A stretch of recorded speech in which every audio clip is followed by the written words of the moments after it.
muy buenas tardes a todos. Ya nos encontramos una vez más aquí en las instalaciones de Visión Estudios Radio, nuestra estación de radio de la Universidad Europea, en las instalaciones de la Universidad Europea Plantel de Ecatepec. Pues el día de hoy vamos a hacer otra grabación más de un programa muy importante. El tema de hoy es la nueva escuela mexicana y me acompañan unas personalidades que yo aprecio mucho y son parte de aquí de la Universidad Europea. Presento primero a la maestra Mireya Romero Montes. Ella es catedrática del área de psicología de aquí de la universidad, licenciatura en psicología, maestría en docencia y catedrática por más de 25 años, maestra. Muchas gracias. Así es, un gusto estar aquí con ustedes. Buenas tardes a todos. Gracias. Nos acompaña también la licenciada Adriana Ortega Palmer. Ella es licenciada en pedagogía, catedrática por más de 18 años y orgullosamente egresada de la Universidad Europea, un caso de éxito porque también ella se encuentra ya laborando en el área pública. Sí, es docente, así es. Pues bienvenida, maestra. Muchas gracias, buenas tardes. Buenas tardes. Vamos a iniciar entonces. ¿Qué es la nueva escuela mexicana? Bien, la nueva escuela mexicana es la nueva manera en la que ahorita tenemos que enseñar a los niños de la educación básica. Su objetivo principal de la nueva escuela mexicana es la excelencia. Sí, la excelencia a través de la enseñanza que se les da como tal. Entonces, aquí se maneja la importancia de las emociones, también la parte de la inclusión. Ese es como que el principal objetivo, enseñarle a los niños cómo es la realidad, o sea, cómo es la realidad a la que se van a enfrentar, que ellos aprendan a dar soluciones a los problemas reales que realmente ellos se van a enfrentar en un futuro. Ese es como que el principal objetivo. Se habla mucho de la excelencia. Una educación de excelencia como tal es la que se busca a través de la inclusión y de las emociones que cada uno de los niños pues debe de saber manejar y debe de tener para poder enfrentar todos los problemas que se le lleguen a presentar. Eso es la nueva escuela mexicana como tal. Y ya trabajando por proyectos, por competencias. Sí, hoy en día se trabaja con la NEM por proyectos, a través de proyectos. Se trabaja por proyectos que son muy reales, muy de la realidad, muy de lo que está pasando hoy en día fuera en la sociedad. Exactamente, así se trabaja con los niños. Ya no como antes, que antes era muy tradicionalista, o que si era matemáticas, eran números. Hoy no, hoy los libros de la Secretaría de Educación Pública, los libros de texto gratuitos, son enfocados todos en proyectos como tal, para que ellos puedan resolverlos, puedan realizarlos y en algún futuro les sirva para que los lleven a cabo como tal. Esa es la principal función de la NEM. Ya las familias sabemos que están compuestas por mamá, papá, entonces esa parte también para los niños, si tienes una familia tradicional, que digas, ay, fíjate que llega el niño, ¿no? Y te cuenta, fíjate que bonito, entonces, mamá, y así como que de repente no saben. No, hay muchos niños que no han visualizado en mucho tiempo tener una mamá y un papá. También. Porque son madres solteras, porque aparte nos enfrentamos a otra situación, ¿no? O sea, la pandemia hubo muchos decesos, hubo muchas pérdidas.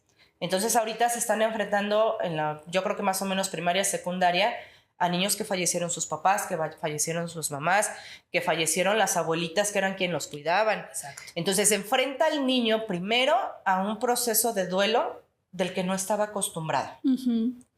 Enfrenta a la familia ese proceso de duelo y la atención es diferente porque entonces los empiezo a sobreproteger y viene esta parte de no hay límites, no hay reglas, no pobrecito, es que no tiene mamá, es que no tiene papá. Ahorita ya el que tenga una familia nuclear es el raro. Desafortunadamente, por muchas circunstancias, ¿no? Por cuestiones sociales. Entonces, desde ahí pues viene toda esta parte del control emocional, de no saber a veces cómo resolver o cómo enfrentar la cuestión emocional. O sea, a veces ni siquiera la saben identificar. Sí, ¿no? A veces los niños ni siquiera saben si están enojados, si están tristes, o sea, no saben. Y además de que ha incrementado la depresión infantil, ¿no? Dices, cierto. La depresión y la ansiedad infantil. Así es, la derivado de esta cuestión social. Sí. Entonces, si hay un cambio, o desde mi punto de vista hacia la nueva escuela, sí, pero también la política educativa debe de trabajar con la parte de la sociedad. Así es. Con la parte social. Y entonces a lo mejor hacer campañas, sí, de inclusión, en el que se entiendan los procesos, en el que la parte colaborativa sea importante, porque a veces no somos empáticos. No. O sea, no somos empáticos desde los papás. Cierto. Pues por lo tanto los niños no van a ser lo van a hacer. empáticos. Así es. Entonces no van a tratar de entender qué necesita mi compañero, de qué manera le puedo apoyar, de qué manera le puedo ayudar, sino todo lo contrario, no, ay no, tú no haces nada, ay no, tú no sabes, ay no, tú no trabajas, y entonces, maestra, él no trabaja, él no hace nada, no quiere, y así es. Entonces, si no se trabaja desde la parte social, los elementos afectivos, porque sí es cierto que metieron la parte socioemocional, Sí. ok, sí, pero ¿la sabes dar? Exactamente. ¿La entiendes? Exactamente. Maestro, ¿tienes un control emocional tú mismo? ¿Por qué? Porque el profesor también tuvo pérdidas. Claro, por supuesto. También se está enfrentando a situaciones completamente diferentes desde el ámbito familiar y no sabemos si tiene una enfermedad, no sabemos si tiene un familiar enfermo, no sabemos si tiene un hijo con alguna problemática importante y tenemos que llegar a ser felices y contentos y poner los proyectos a los niños cuando esa parte emocional tampoco nosotros la sabemos manejar, ¿sí? O la sabemos entender. A veces nosotros mismos no lo entendemos. Entonces, si no consideramos todos estos elementos emocionales, como dice la licenciada Adriana, pues sí, la nueva escuela mexicana se oye muy bonita. Pero cuando la llevo a cabo, cuando la bajo a la realidad, ahí es donde veo todo lo que implica, ¿no? Y entonces sí, la cuestión socioemocional y los niños, sí, pero ¿desde dónde enseño o trabajo con la parte emocional? Directivos, profesores, padres de familia y hasta llegar a los niños. Los niños es el resultado de todo lo demás. Así es. Entonces, si no sabemos manejar esa parte, no vamos a llegar a ningún lado. Bueno, en el sentido de que positivo, realmente cumple el objetivo, en este caso, la nueva escuela mexicana. ¿No? Pues aquí es donde se abre un espacio y un área de oportunidad para los psicólogos, creo yo, para poder trabajar bien de la mano junto con los pedagogos, los padres de familia y poder llegar al objetivo de mejor manera de esta idea de la nueva escuela mexicana. Sí, yo creo que sí, pero yo creo que, como lo decía hace un momento, las escuelas no cuentan con el personal suficiente ni con el recurso.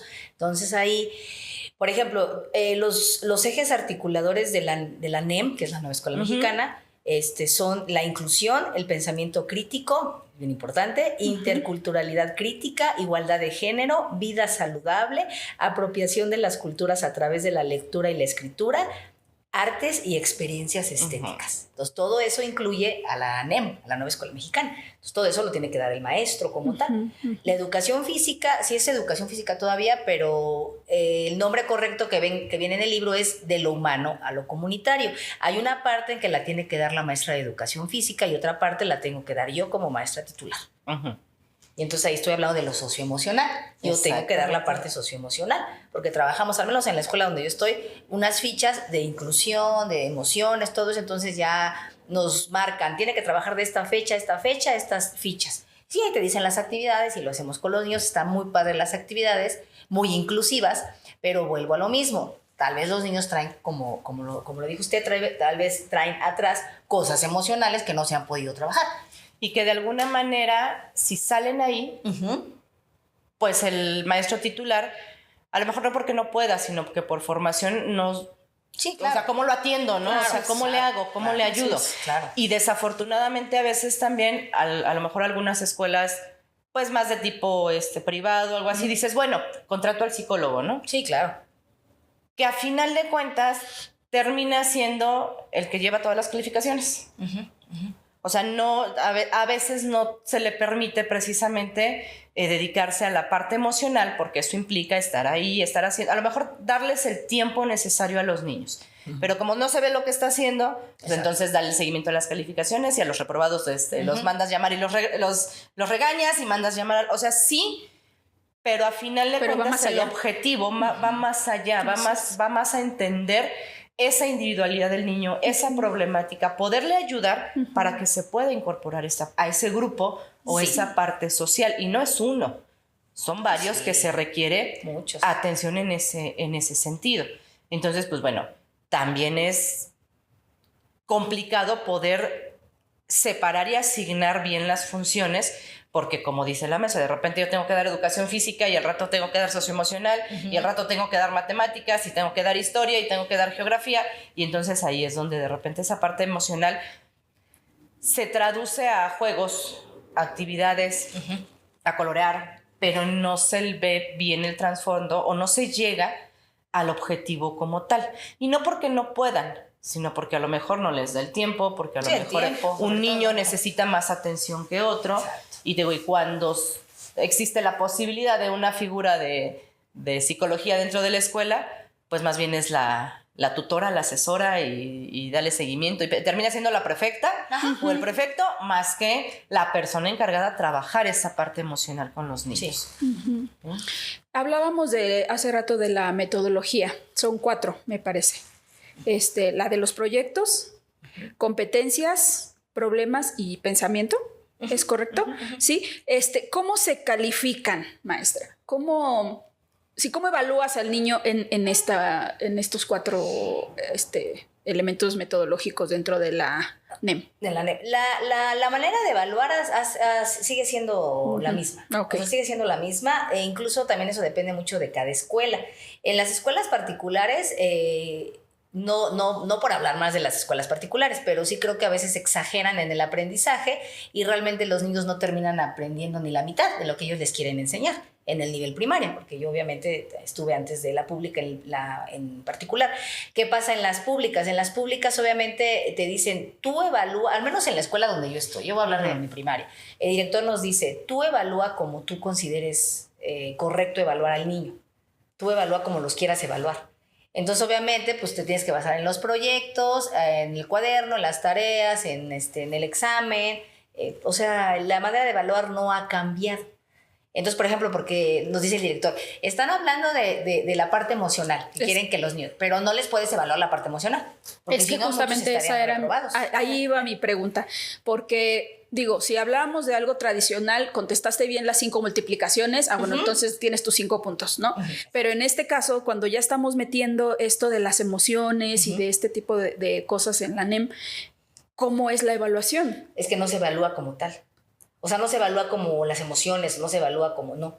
Eso es como, por ejemplo, te digo, yo trabajo las fichas de las emociones, de la inclusión, y eso es como un trabajo extra, que de hecho te lo marca la Secretaría de Educación Pública. Tienes que trabajar, maestro. El maestro nos dice, trabaja en esto, pero eso es como actividades.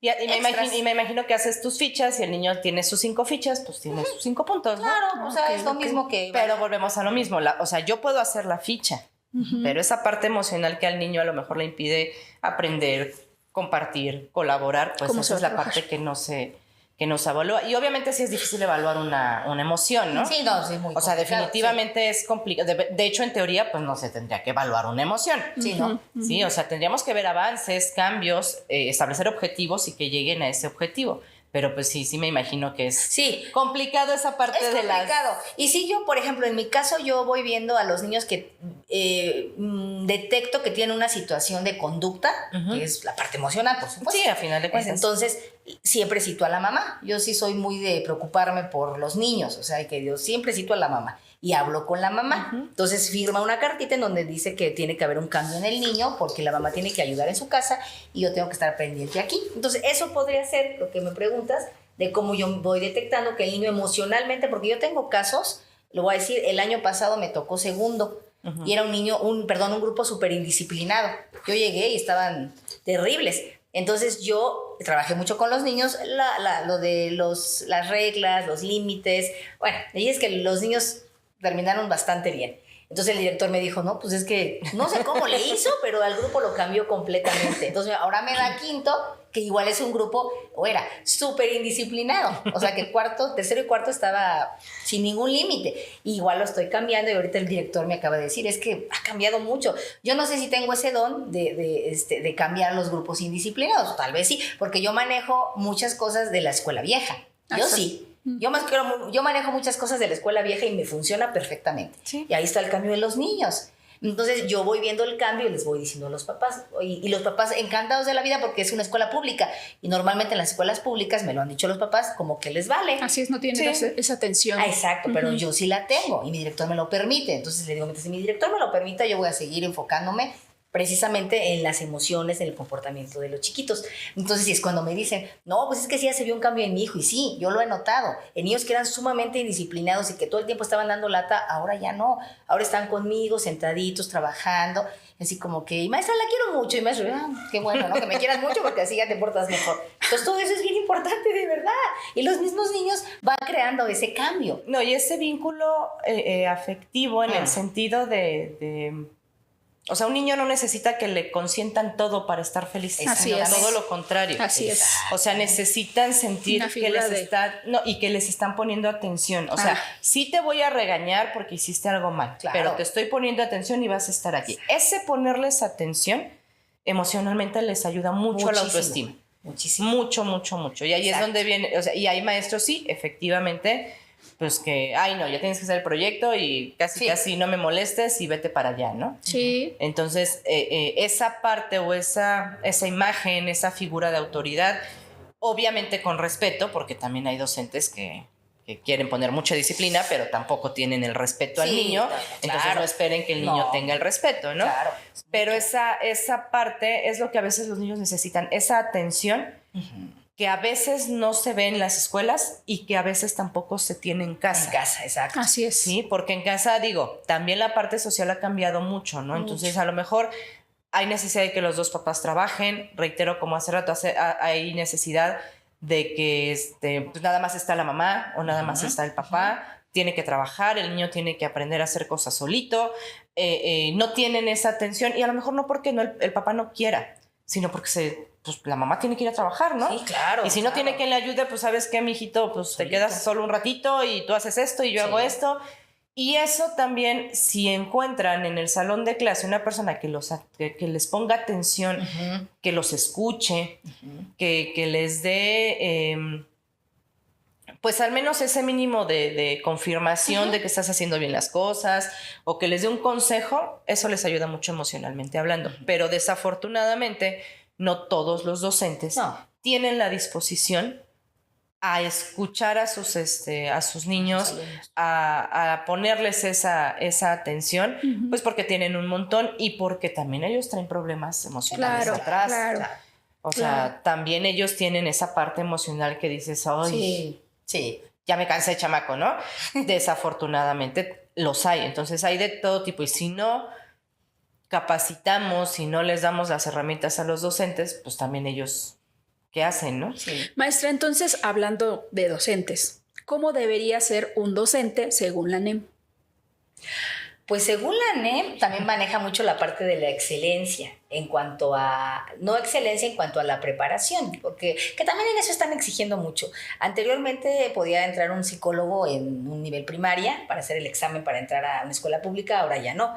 Ni en el preescolar ya entran las pedagogas, nada más entran licenciadas en educación preescolar y en la educación básica, que es primaria, entra pura pedagoga ya no requieren psicólogas ni nada de eso, porque dicen que, como dijo usted, licenciada, va enfocado en su área cada carrera, por decirlo así, ¿no? Entonces, la pedagogía, pues, es la ciencia de la educación, ¿no? Las licenciadas en educación primaria, pues, son enfocadas en la educación primaria. Entonces, esa es nuestra, como especialidad o como que nuestro enfoque para poder.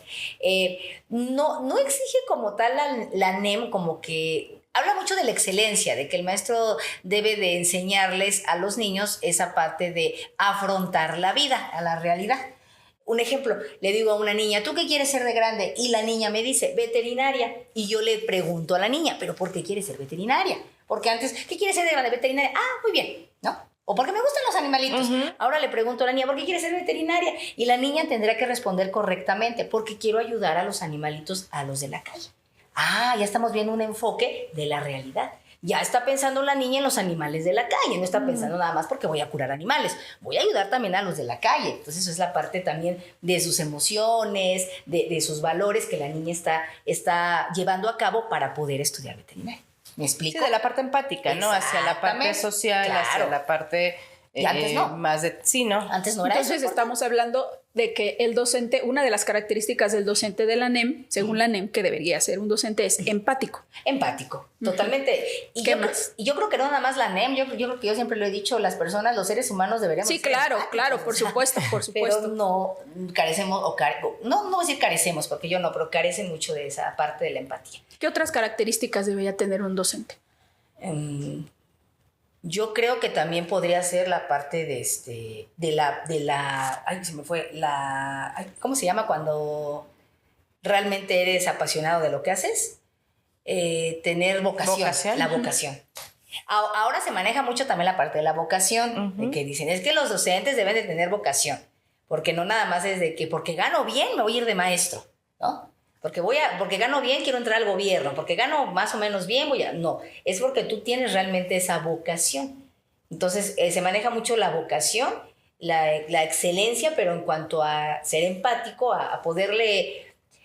Están hablando mucho, ¿sabes de qué? De hablarles con la verdad a los niños, hablarle las cosas como realmente son, pero teniendo límites. Porque si ese es el problema, a mí me dicen, tú les tienes que decir a los niños las cosas como en realidad son, y en los libros viene, y ok, yo lo hago, pero la mamá no le va a parecer, porque las mamás, perdón, pero hay muchas mamás que sobreprotegen o sobreprotegemos a nuestros hijos y decimos, no, yo no quiero que el niño sepa qué pasa allá afuera, cuando es lo que va a enfrentarse en un futuro, pero muchas mamás no lo permiten, simplemente... ¿Cómo se le llaman a las generaciones de cristal, no? Y creo que también son los de polvito, no sé cómo se le llamaba, ¿no? Pues es los que ya le están puesto, pero son los de, la última es la de cristal, la de cristal, ¿no? Cualquier cosita y ya. Y si es cierto, hasta ellos lo saben, porque ellos lo dicen, es que si me dice algo así, mi mamá me ha dicho que no, o sea, cosas de ese tipo que digo, entonces, ¿cómo les hablo? ¿Cómo es la vida? Y cómo van a resolver un problema cuando se enfrenten a una realidad que no conocen. Exacto. Entonces, pues sí, pero también hay... límites o hay niveles en los que se les tiene que manejar, ¿no? Porque no a todos se les puede manejar la misma información. No. Nos estamos enfrentando también a las tecnologías de la información, en donde hay muchísima información.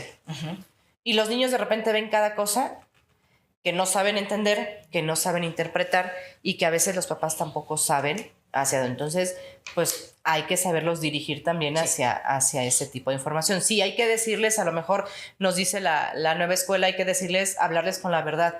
Sí, pero también hay verdades que necesitan entender. Claro. ¿Por qué no voy a chatear con una persona que me contactó sin yo conocerla? Porque a lo mejor es una persona mayor de edad y que busca otra cosa, ¿no?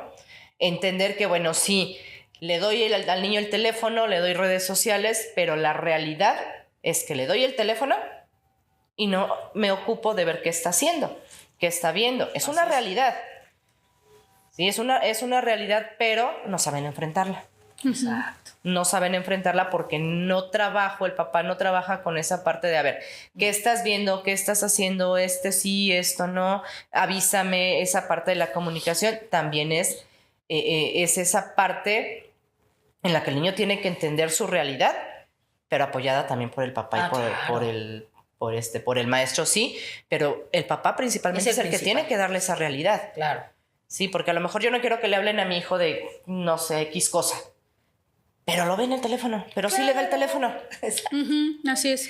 Pero sí le da el teléfono y no está al pendiente de lo que está viendo en el teléfono. Entonces se va a encontrar con cada cosa el niño que lo va a asumir como real y ahí es donde viene el problema, ¿no? El problema, y para uno, porque luego porque yo, por ejemplo, yo tengo quinto y hay niños que dicen groserías, que hacen señas obscenas, y yo les digo, ¿sabes lo que significa eso? No. Y yo digo, no, o sea, si no sabes, entonces, ¿por qué lo dices? De algún lado lo tuvo que haber visto. Entonces luego hay papás que sí me han dicho, es que mi hijo en la casa nosotros no decimos groserías. Las ha de haber aprendido aquí. Pues sí, pero las aprendió. Y tu papá, tu obligación es decirle, las groserías no se dicen a tu edad, y menos en la escuela porque estás en un lugar donde hay muchos niños y muchos niños y realmente los papás son de que no digas groserías y los niños saben que no se debe de decir. Entonces, exactamente, como lo dice, es incongruencia. Porque hablando de sexualidad, que ya en quinto yo le estoy hablando ya de la sexualidad, les llama la atención increíblemente a los niños. Y las niñas me preguntan un montón de cosas y los niños también están súper atentos y no quieren voltear ni siquiera ver nada porque están atentos a lo que la maestra dice. Y luego las mamás, es que yo nunca le había hablado. O maestra, yo le pregunté a mi mamá que por qué nos pasaba esto a las niñas. Y mi mamá no me quiso explicar. Yo digo, señora, ya está en la edad de que la niña debe saber. Pero eso sí, ven internet y ven cosas porque yo lo he visto y me lo han dicho que no deben de ver. Que digo, ¿y de dónde viste eso? En YouTube. Entonces sí te deja ver YouTube tu mamá, pero no te explica lo que es tu menstruación. O sea, son cosas incongruentes que los padres deben de ver, y su mayor responsabilidad pues es de ellos. O sea, los hijos son responsabilidad de nosotros como padres.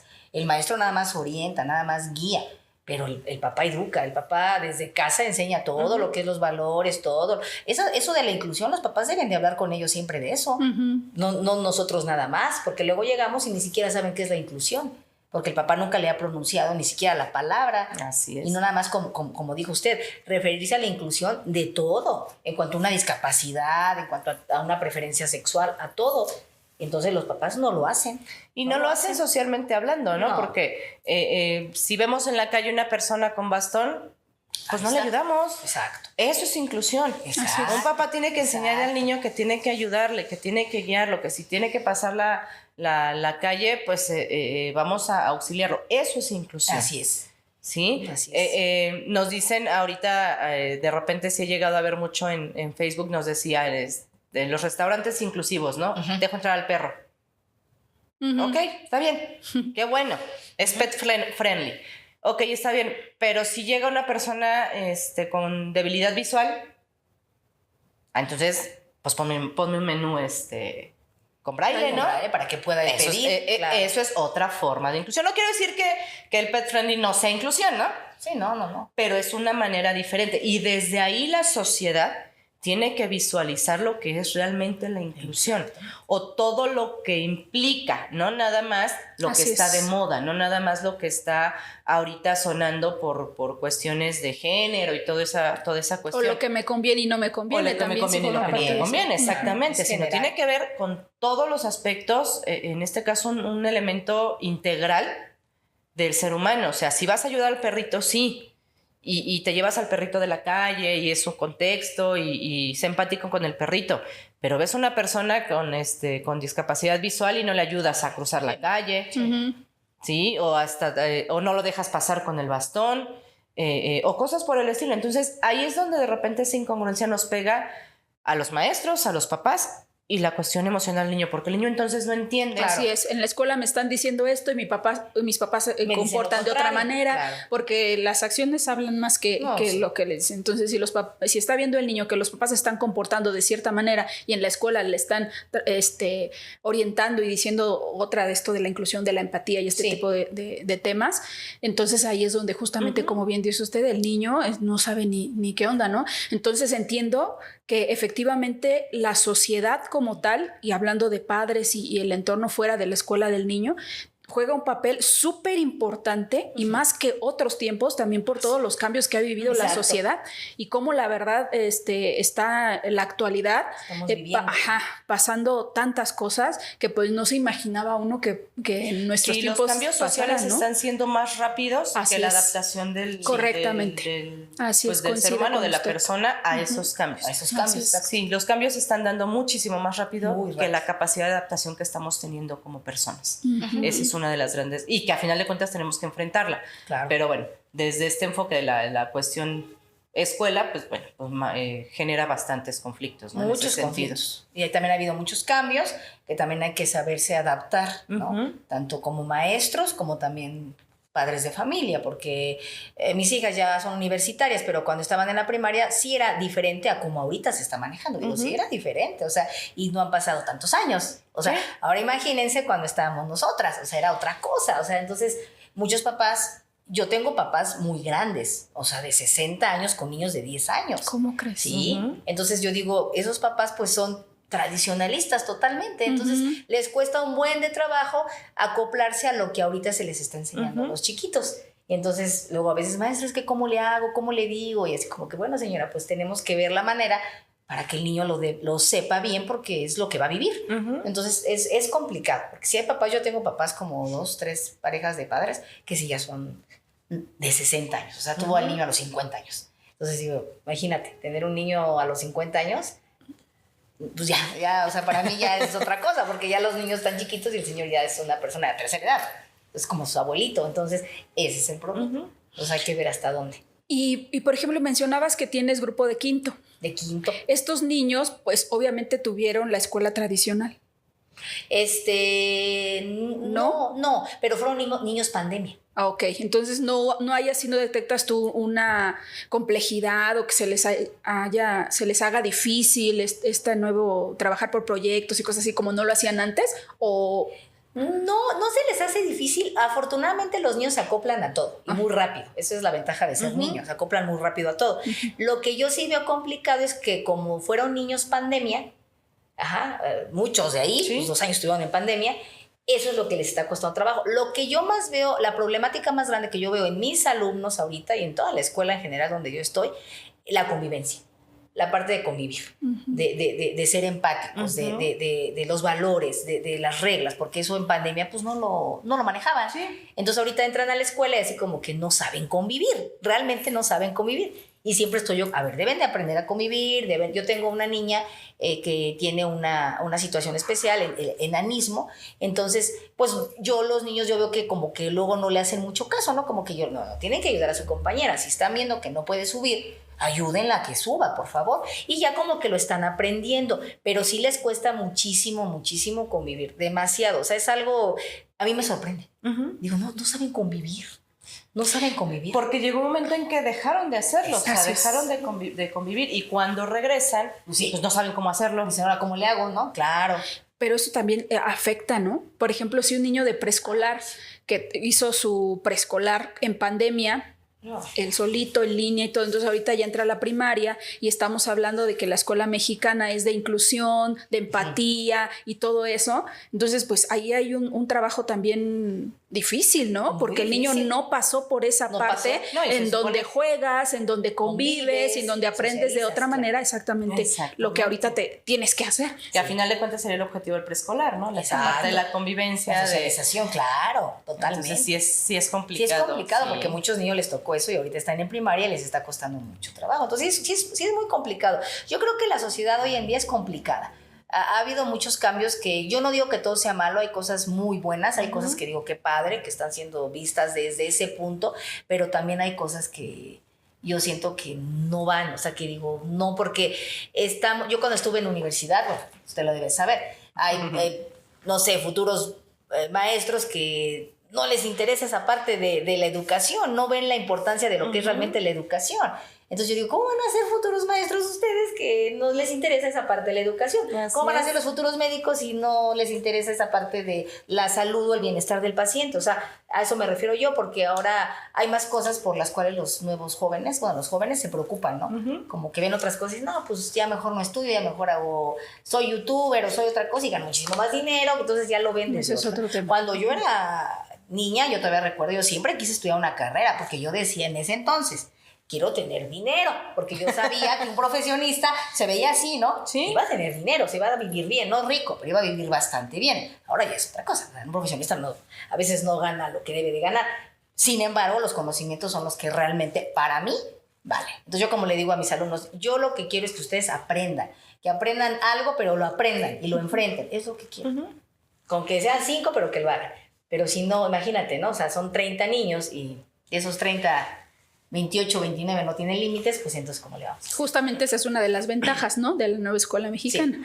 Las necesidades y los intereses de los alumnos que se les pone atención y a los grupos minoritarios, ¿no? Que de alguna manera también a todos, esta es la sociedad, esta es la realidad y no hay como esferas en específico que tienen derecho, por decirlo de alguna manera, a tener otro tipo de educación o de beneficio, ¿no? Exactamente. En ese aspecto. En ese aspecto sí es así. Entonces hay que trabajar mucho con él. Hay que trabajar mucho. Yo creo que de aquí en adelante hay que trabajar mucho con toda esa parte de la NEM, ¿no? Pero aún así es complejo, ¿no, maestra? Sí, ¿todavía? Es muy complejo. Sí, no, es muy complejo y todavía a veces no lo entendemos con la nueva manera de trabajar, que tenemos que ver la problemática de la escuela, después la problemática de cada grupo y de ahí yo parto para enseñarles. Digo, o sea, ¿cómo? O sea, no todos los niños son iguales, o sea, Entonces vemos la problemática de la escuela. ¿Cuál es la mayor problemática de mi escuela? Los límites. De mi salón, los límites y los valores. Entonces de ahí tengo que trabajar con eso para que los niños, con el nuevo plan analítico, que se llama, tengo que trabajar con ellos en base a la problemática de mi grupo. Pero primero veo el de la escuela. Sí, y una de las ventajas, como también entraría aquí en esto que comenta, la resistencia al cambio.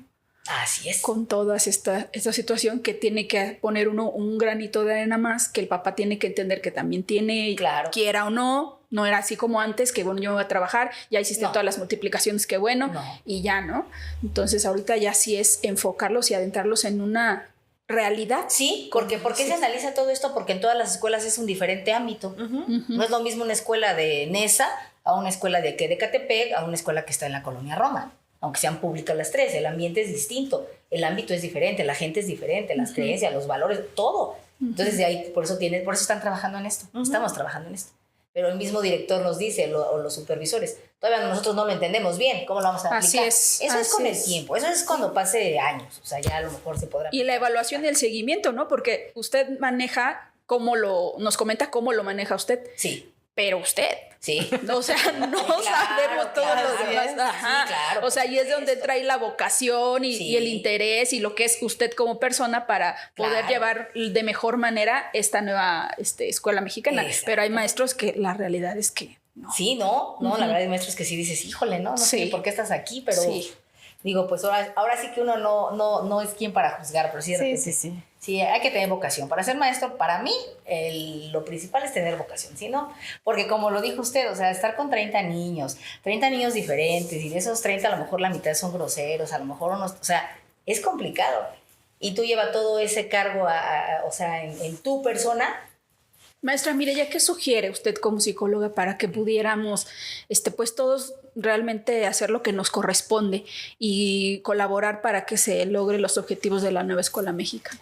Híjole, sería utópico muchas cosas, ¿no? Sí. No, yo creo que tenemos que partir de entendernos a nosotros mismos, ¿no? O sea, de trabajar con nosotros mismos. No hay de otra. Porque yo no puedo cambiar a la sociedad si no cambio al individuo como tal. Ha habido cada vez más apertura, por ejemplo, ya a la parte de asistir o de ir al psicólogo, ¿no? Antes no se daba. Antes decíamos, ay, el psicólogo no estoy loco, ¿no? Sí. Ahorita ya aceptamos más esa parte pues de que necesito que me ayude, necesito una atención. Yo creo que partir de alguna forma de entenderme a mí mismo, de entender que yo soy quien va a educar y tengo que trabajar conmigo para poder partir. Y estoy hablando conmigo papá, conmigo maestro, conmigo director, conmigo en todo, en ese sentido. O sea, tengo que partir de mí. ¿Por qué? Porque eso es lo que va a generar pues un cambio a la cuestión social.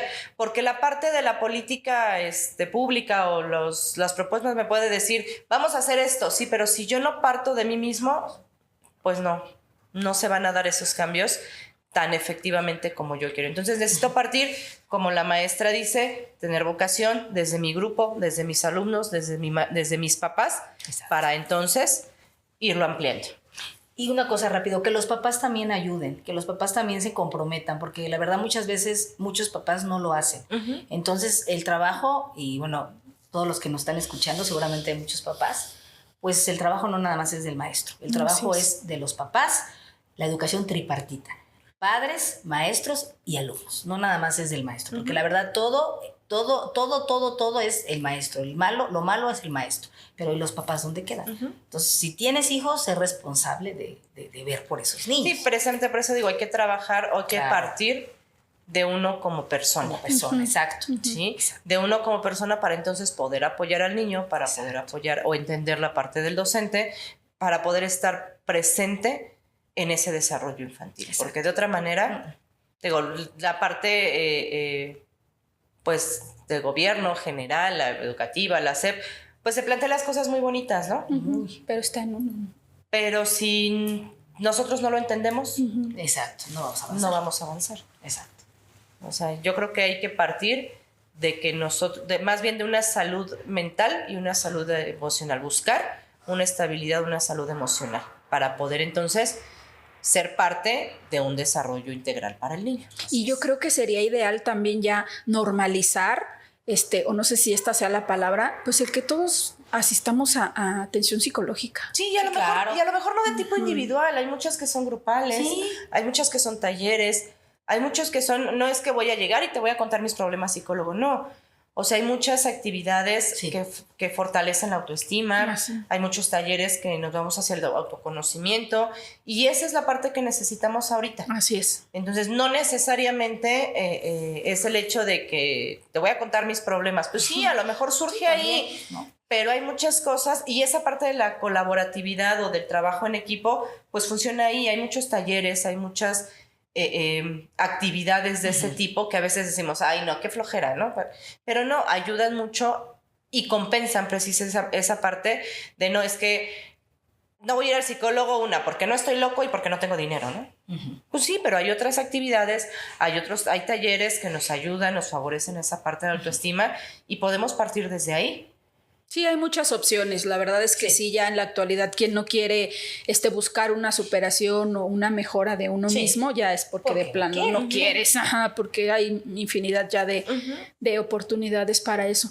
Pues no sé si quieran comentar algo más. Estamos ya por concluir nuestro programa. Licenciada Palmer. Pues hay muchas cosas que comentar con este tema, pero pues nada, solamente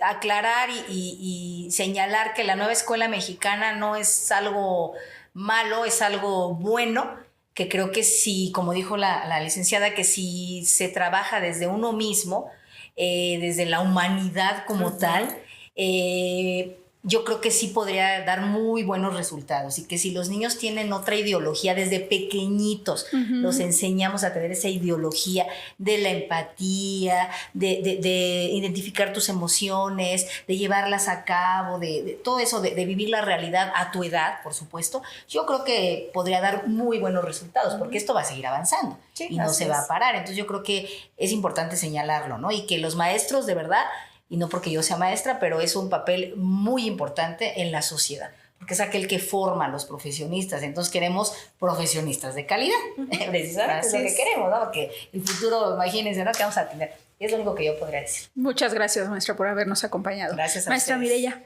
Pues bueno, yo nada más quisiera pues agregar o incluir pues la parte para que todo esto funcione necesitamos aprovechar las herramientas que tenemos para poder mejorar o para irnos hacia un aspecto más de tipo positivo. Herramientas, sé que nos faltan herramientas, pero tenemos la tecnología, es una herramienta que nos puede servir muy bien. Las cuestiones, los conocimientos que tienen los niños, toda la información que tienen, todo el acceso que se tiene ahorita ya a muchas cuestiones, hay que aprovecharlas.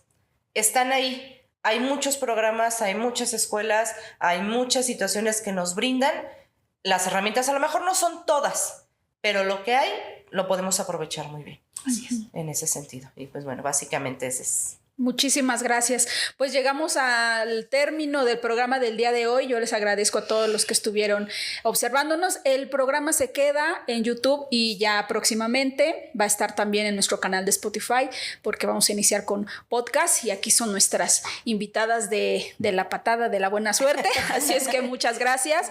Y pues bueno, seguimos en contacto y recuerden que la Universidad Europea tiene abiertas las puertas para todos ustedes. Muchas gracias.